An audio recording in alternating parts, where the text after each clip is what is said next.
অপর্ণা, তন্ময় বলছি। কেন ফোন করেছো? বলেছিলাম না চাকরি না পেয়ে ফোন টোন করবে না। সরকারি চাকরি আমি পেয়ে গেছি অপর্ণা। ও মাই গড। ওকে ওকে, আমি তোমার বাড়ি আসছি। 5 মাসে কি করে পেলে চাকরি? 5 বছরেও যেটা হলো না, 5 মাসে হলো কি করে? আমি আসছি। বেশ এসো। 5 মাস এবারে রাস্তাটা ভুলে যাওনি তো? এসব কি বলছো? একটু ঝগড়া অশান্তি তো সব সম্পর্কেই হয়। 30 বছর হয়ে গেছে তুমি বেকার ছেলে, আমার বাবা কিভাবে আমাদের সম্পর্কটা মানত? আচ্ছা এসো, তারপর কথা হচ্ছে। তন্ময় অপর্ণাকে ফোনে চাকরির খবরটা দিয়ে ফোন করলো তার মাকে।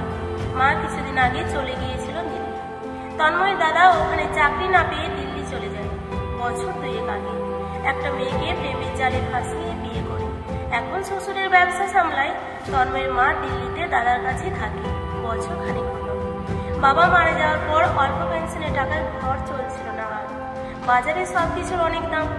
যাই হোক, তন্ময় ফোন করতে তার মা ফোন তুলে বলল, হ্যাঁ বল, টাকা ফুরিয়ে গেছে, পাঠাবো?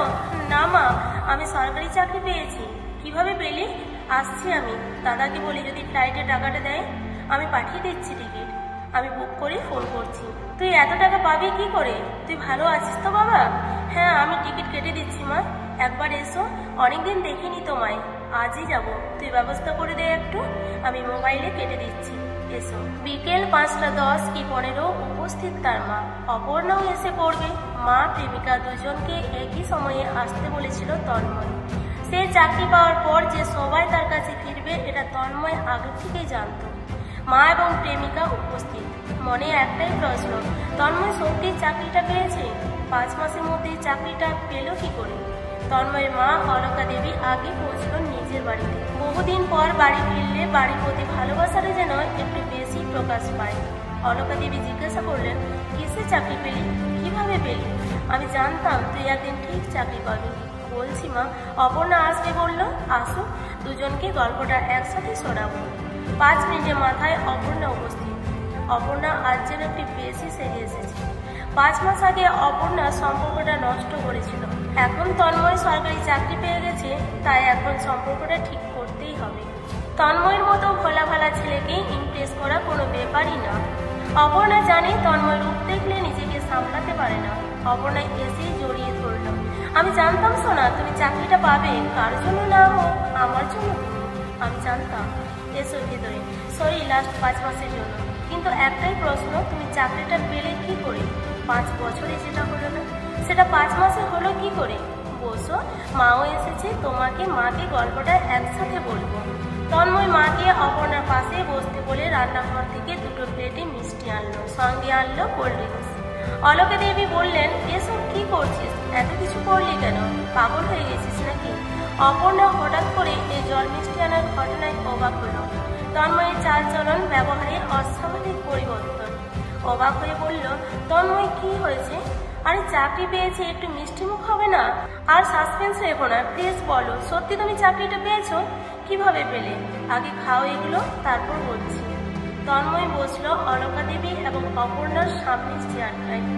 অপর্ণা এবং অলকা দেবী জিজ্ঞাসা 2 চোখ নিয়ে তাকিয়ে আছে। 5 মাসে সরকারি চাকরি পেল কি করে? 30 বছরে সদ্য চাকরি পাওয়া তন্ময় বলতে শুরু করলো শুরু থেকে, দেখো মা, আমার 26 বছর অবধি কোনো অসুবিধে হয়নি। বাবা বেঁচে ছিলেন। 23 বছরে এমটেক শেষ করার পর চাকরির জন্য পরীক্ষা দেওয়া শুরু। আমি ইঞ্জিনিয়ারিং স্টুডেন্ট হলেও ক্যাম্পাসিং তো এখন সব কলেজে বন্ধ হয়ে গেছে। আমার হাতে সরকারি চাকরি ছাড়া কোনো উপায় রইল না। পড়তে শুরু করলাম, অনেক পড়লাম, দিনরাত সালা এক করে দিলাম, চাকরি হলো না। পেপারে দেখলাম 100টা পদের জন্য পরীক্ষা নিচ্ছে 15 লাখ ছেলে মেয়ে, তবুও আশা ছাড়িনি। রেজাল্ট বেরোলো, একে একে কোনো পরীক্ষার রেজাল্টে আমার নাম দেখতে পেলাম না। পরে দেখলাম 100 জনের মধ্যে 50 জনই ঘুষ দিয়ে চাকরি পেয়েছে। ইঞ্জিনিয়ারিং পড়তে গিয়ে বাবার ব্যাংক ব্যালেন্স প্রায় শেষ। 50 লাখ কেন, 50,000ও বাবার ব্যাংক ব্যালেন্স ছিল না। দাদাও তখন আমাদের সাথে থাকতো, দাদাও বেকার ছিল। মা একটু নিমকি খাবে? অপর্ণা কথার মাঝে তন্ময় এমনভাবে জিজ্ঞাসা করলো, নিমকির কথা শুনে চকচকিয়ে গেল মা এবং প্রেমিকা। মা অলকা দেবী বললেন, না তুই খেলি না, তোকে ছাড়া আমি খাই কি করে বলতো? মা 1 বছর ধরে আমি একাই খাচ্ছি, আর চাকরি পেয়েছি বলে তোমার আমার সাথে খেতে ইচ্ছে করছে? তুমি খাও মা, আমি পরে খাবো। অলকা দেবী মিষ্টিটা খেতে শুরু করলেন অনিচ্ছা সত্ত্বেও। অপর্ণা বলল, তুমি চাকরিটা পেলে কি করে সেটা বলো। এসব তো আমরা জানি, খুব সাসপেন্স লাগছে না? পরে সামলাতে পারবে তো? মিষ্টিটা খাও, নিমকিটা দিচ্ছি একটু পরে। তন্ময়ের পাশে ছিল নিমকির কৌটো। কালই কৌটোটায় নিমকি ভর্তি করেছি। কিছুটা নিমকি নিয়ে তন্ময় আবার বলতে শুরু করলো, ঘরে দুটো বেকার ছেলে, বাবা মারা গেলেন, প্রথমে মাংস খাওয়া কমলো, তারপর মাছ খাওয়া বন্ধ হলো। এমন অবস্থায় এসে দাঁড়ালাম যে 3 জনে 3টে ডিম কিনতে গিয়ে 10 বার ভাবতে হতো। দাদা কাজ খুঁজতে শুরু করলো। কে কাজ দেবে, কে কাজ দেবে? যে কোনো কাজ হলে হবে। একটা এটিএম কার্ডের কাজ করতো লুকিয়ে লুকিয়ে।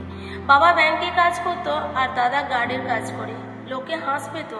দাদা কাজ করছিল, আমায় বলেছিল পড়তে। আমার উপর দাদার খুব ভরসা ছিল। পড়লাম, খুব পড়লাম, চাকরি হলো না। ইতিমধ্যে দূর সম্পর্কের একটা আত্মীয়ের কাছে ধরা পড়ে গেল দাদার গাড়ির পোশাকে। চারদিক থেকে অপমান ছুটে এলো। আমাকে সরকারি চাকরি পেতেই হবে। বয়স তখন 28। দাদা যেখানে কাজ করতো সেখানে চুরি হলো, হয়তো চাকরি চাই চোরেরও। দাদা নির্দোষ প্রমাণ হলেও সবার হঠাৎ করে একটা ভুল ধারণা তৈরি হয়ে গেল, দাদা চুরি করেছে। অপমান সহ্য করতে না পেরে দাদা পালালো। আমাদেরও কিছু বলে যায়নি। দাদার যেহেতু পুলিশের চোখে ইমেজটা ভালো না, তাই আমারও পুলিশের কাজে যাওয়া হলো না। আমার মাথার উপর থেকে ছাদটা একেবারে চলে গেল। বাড়িতে কেউই ইনকাম করে না। মা যেটুকু পেনশন পায় সেইটুকু। আমি কাজ খুঁজলাম, কিন্তু পেলাম না। মায়ের প্রেশার, সুগারের প্রবলেম, পেনশনের 4000 টাকার ওষুধ আর ডাক্তারের পেছনে যায়। বাকি 1000 টাকা সারা মাসের খাওয়া খরচ। একদিন দেখলাম মা রাতেও না খেয়ে ঘুমিয়ে পড়ল। আমি তখন সব কাজ করতে রাজি। সবার ঘরে ঘরে ঘুরলাম, বললাম আমি এমটেক, একটা চাকরি হবে। আমি এমটেক, একটা কেরানির চাকরি হবে। আমি এমটেক, একটা গার্ডের চাকরি হবে। দাদা সে সময় ফোন করে জানালো যে দিল্লিতে বিয়ে করে শ্বশুরে বিজনেস করে, তার আর বেকারত্বের সমস্যা নেই। মা একদিন হঠাৎ চলে গেলেন দাদার কাছে। বেকারত্বের জ্বালা দাদা, বেকারত্বের উদাহরণ দেখে ভয় লাগে। মা কতদিন আর আমাদের কাছে না খেয়ে থাকবে? পড়ে থাকলাম আমি একা। অপর্ণা, নিমকি তো শেষের পথে, আর একটু দেবো? না না, তারপর কি হলো তাই বলো। আরে বলছি স্প্রাইটটা খাও একটু, তোমার জন্যই তো আনা। গল্পটা সঠিক এগোচ্ছে তো মা? তুমি তো জানো এই অবধি বাবু আমার কিছু করার ছিল না। আমি কি করব বুঝতে পারছিলাম না। তন্ময়ের কথা শুনতে শুনতে চোখ দিয়ে জল পড়ছিল তার মা অলকা দেবী। এখন একেবারে হাউমা করে কেঁদে উঠল 60 বছরের তন্ময়ের মা। মাকে শান্ত করলো তন্ময়, জল টল দিল। অপর্ণা স্প্রাইটটা খেয়ে বলল, এরপর চাকরি পেলে কি করে? বলছি এটাই তো গল্পটা ক্লাইম্যাক্স। মা চলে যাওয়ার পর আমার হাতে টাকা আসার কোনো সোর্স নেই। খাওয়া বন্ধ হয়ে গেল। 2 দিন না খেয়ে রইলাম।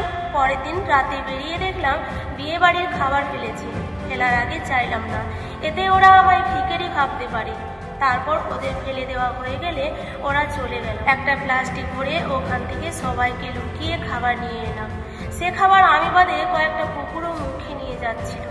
2 দিন পর খেতে খেতে বুঝতে পারলাম শান্তির সংজ্ঞা। এর মধ্যে দেখা হলো অপর্ণা তোমার সঙ্গে। 30 বছরের লোক হয়ে একটা মেয়ের কাছে টাকা চাইব, প্রথম লজ্জা করলেও পরের দিন কোনো উপায় ছিল না।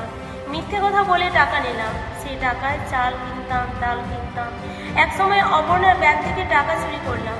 হয়তো বুঝতেও পেরেছিল, তাই পরের দিন থেকে ব্যাগও আনতো না। ছেড়ে চলে গেল অপর্ণা। আবার 2 দিন না খেয়ে আছি। রাতে বেরোলাম খাবার খুঁজতে, পেলাম না। রাতে পেটে ব্যথা করছিল, কিন্তু খেতে গেলে পয়সা লাগে। পরদিন ট্রেনে উঠলাম। রাতে সিদ্ধান্ত নিয়েছিলাম পরদিন পকেট মারবো একজনের। সকাল সকাল বেরোলাম, শক্তি পাচ্ছিলাম না শরীরে। ট্রেন ফিরছিল। একটা লোকের পেছনে দাঁড়িয়ে পকেট থেকে মানি ব্যাগটা তুলতে যাব, ধরা পড়ে গেলাম। হয়তো আমার হাতটা একটু বেশি কাঁপছিল। ওরা খুব মারলো জানো। বুক ফেটে রক্ত পড়ছিল, আমার ঠোঁট ফেটেও রক্ত পড়ছিল। এই দেখো, তন্ময় তার ঠোঁটটাও উল্টে দেখালো তার মা ও প্রেমিকাকে। সেলাইয়ের দাগটা স্পষ্ট। হাঁ হয়ে দেখছে অপর্ণা। অলকা দেবীর চোখের থেকে টপ টপ করে জল পড়ছে।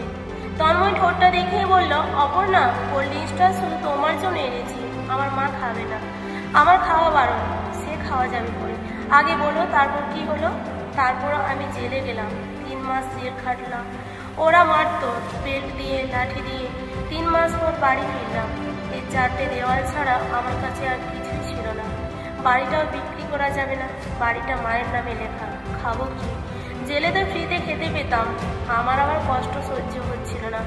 আমি এমটেক জেলে খবর পেয়েছিলাম বেসরকারি নার্সিং হোমে নাকি কিডনি বিক্রি করা যায়। কিডনি ভালো থাকলে 10 লাখ টাকা পাওয়া যায়। প্রথমে ব্যাপারটা মজার ছলে নিয়েছিলাম। ছোটবেলায় মজা করে বলতাম কিডনি বিক্রি করে ক্যামেরা কিনবো। কিন্তু পেটের জ্বালা যে বড় জ্বালা। আমি হাসপাতালে গেলাম, ডাক্তার জানালো কিডনি বিক্রি করা যায়, টাকা পয়সাও পাওয়া যায় 10 লাখ। ডাক্তারের কথা শুনে মজাটা সত্যি হয়ে গেল আমার ক্ষেত্রে। পরীক্ষা করে ডাক্তার জানালো আমার একটা কিডনি না খেয়ে খারাপের পথে, আর একটা কিডনি ভালো আছে। ভালো কিডনিটা বেঁচে দিলে খারাপ কিডনিটা নিয়ে আমি 3 মাসের বেশি বাঁচবো না। কিন্তু বিশ্বাস করো মা, আমি কিডনিটা না বেচলে 1 মাসে না খেয়ে মরে যেতাম। হাতে 10 লাখ টাকা, 3 মাসে খরচ করতে হবে। 8 লাখ টাকা দিয়ে সরকারি চাকরি নিলাম। এখনো 2 লাখ টাকা বেঁচে আছে। এই দেখো মা বলে তন্ময় জামাটা তুলে ফেটে কিডনির জায়গাটা দেখালো। একটা অপারেশনের দাগ স্পষ্ট। আর পারছি না আমি। আর কষ্ট দিস না আমায়। কষ্ট কিসে মা? তোমার ছেলে আর বেকার না। তোমার ছেলেকে আর কেউ বেকার বলতে পারবে না। কত টাকা আছে, আর আমাদের কষ্ট হবে না। কিডনিটা না বিক্রি করলে তোমার মুখটাও হয়তো দেখতে পেতাম না। কোনো অভাব নেই আর। আমার আর ভাড়ার টাকা থেকে খাবার খেতে হয় না। আমার পকেট মারতে গিয়ে ধরা পড়তে হয় না। অপর্ণাও সেজে বুঝে এসেছে। কিডনি বিক্রি করেছি বলে তোমাদের নিমকি আর কোল্ড ড্রিঙ্কস খাওয়াতে পারলাম। জীবনের শেষ 3টি মাস আমার জীবনের সব থেকে বড় সময় যাবে। আমি সরকারি চাকরি করি। ও মা, একটা মিষ্টি দেবো? অপর্ণা, কোল্ড ড্রিঙ্কসটা শেষ করো প্লিজ। কিডনি বিক্রির টাকায় কেনা, নষ্ট করো না।